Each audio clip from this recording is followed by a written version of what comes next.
Yeah. Okay. We're back. We are so back. We took the longest hiatus of all time. Yes, I poorly planned how Christmas vacation was going to go. I thought that I would have all this free time to make a ton of videos. I thought I was going to batch a couple videos. I don't really know. That's not what happened. Instead, I relaxed. I logged off. I rejuvenated everything. And now I'm back. Yeah. Oh my gosh. So rude. I do this every time. Hi, I'm Angie. I talk about movies, TV, pop culture, nostalgia mostly. This is going to be like a end of the month roundup. I do one of these every month where I just talk about every single movie I've seen. It's a good time over here. Come hang out. And we're just going to get into it. At the beginning of the year, I set a goal of 150 movies watched in 2024, and I hit that goal.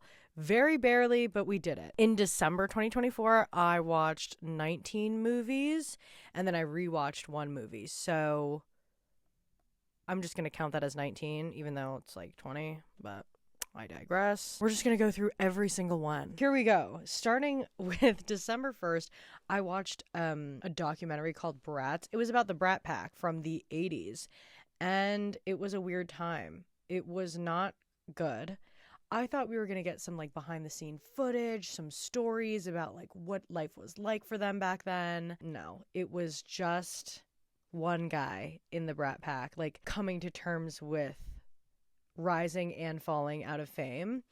He does get a couple like interesting interviews. He talks to Rob Lowe and Demi Moore, and I just think it's funny because I think out of the Brat Pack, like they're probably the most successful, and they've moved on. And Andrew is still at the restaurant. The second movie I watched this month was a movie called A Real Pain with Kieran Culkin and Jesse Eisenberg. I loved it. They play cousins? Oh my god.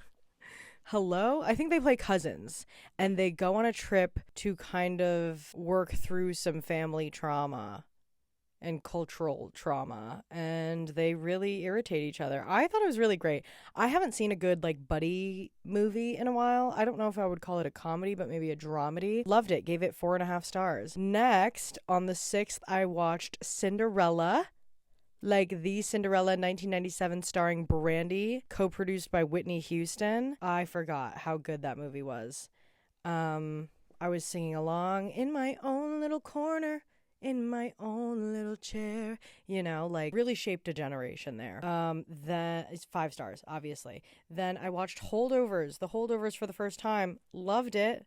Kind of like a modern day Dead Poet Society. I'm definitely not the first person to have ever said that. But great movie, definitely a vibe. 4.5 stars. Moving on, yes, I did log this because I was in a panic. I was in a panic situation. I was like, there's no way I'm gonna hit 150 movies this year. It's not gonna happen. I'm gonna be so busy. Da da da da. So yes, I did log A Nonsense Christmas with Sabrina Carpenter. It was great. I wish that she had Casey Musgraves on the show. I digress. I give it 4 stars. Here's where things get dicey. I watched Wicked, which if you've seen my like Wicked review, just know that it's not my intention to be a hater. Wicked fell flat. It did. It was fine. I was not blown away. I was kind of confused at a lot of the decisions that were being made, the choices artistically that were being made. I gave it 3 stars. And that's the one that I watched twice this month. I watched it on the 8th, and then I watched it again on the 27th.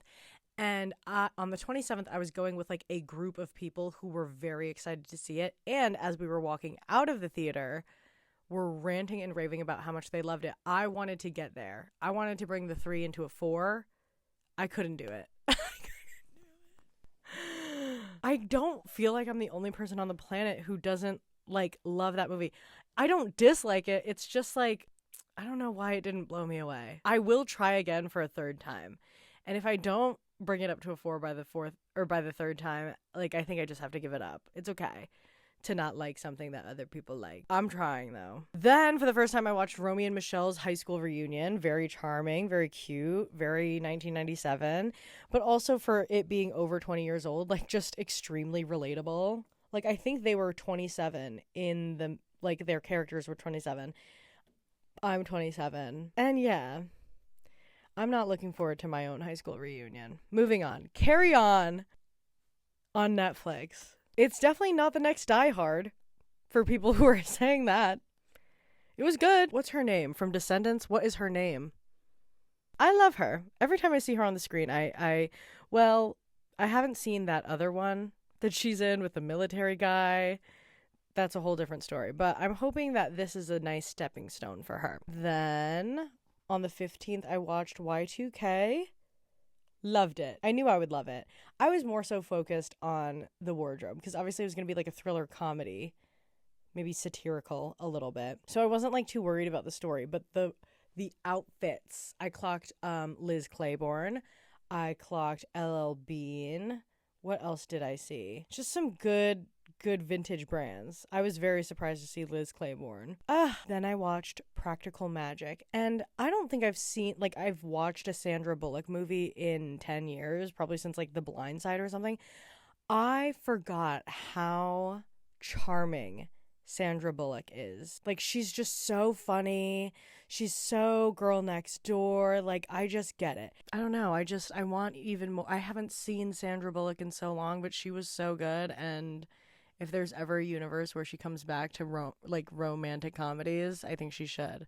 Granted, that was a movie from 1998. I get it. I think she should come back. Then, rewatched Juno. What else can I say about it? I feel like I've said it in like 2 other videos already. The soundtrack, every single time, gets me.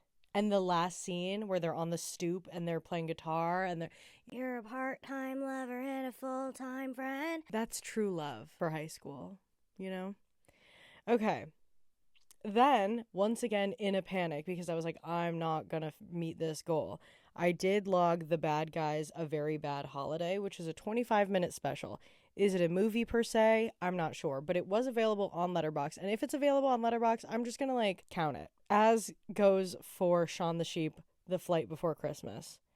These movies were not put on the TV of like my own volition. Like, we were watching a kid, and the kid was like, "Let's watch Shaun the Sheep." Now, it was really good and very cute. And I really like that claymation style. I gave it a 4. Oh, brother. I watched The Merry Gentleman, the Netflix movie with Chad Michael Murray. And it's TV PG, I'm pretty sure. Not even TV. No, it's not TV PG.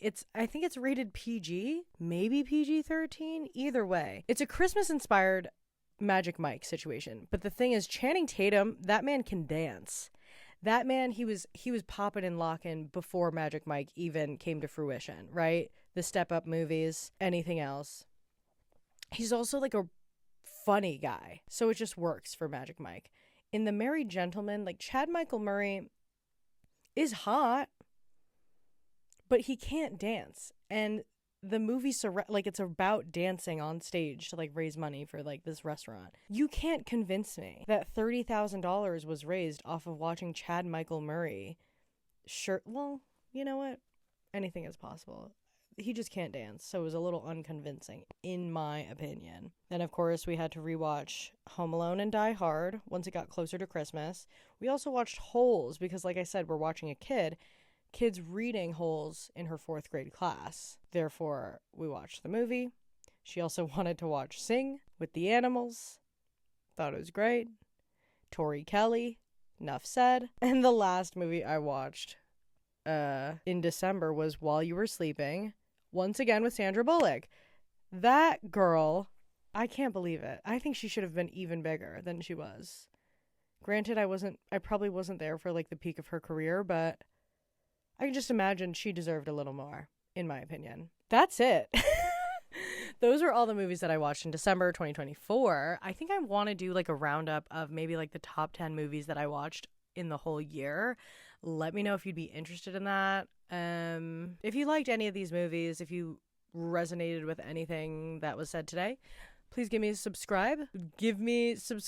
Subscribe, please. I promise to be consistent. It was just the holidays. Like, cut me some slack. I love you so much. Bye.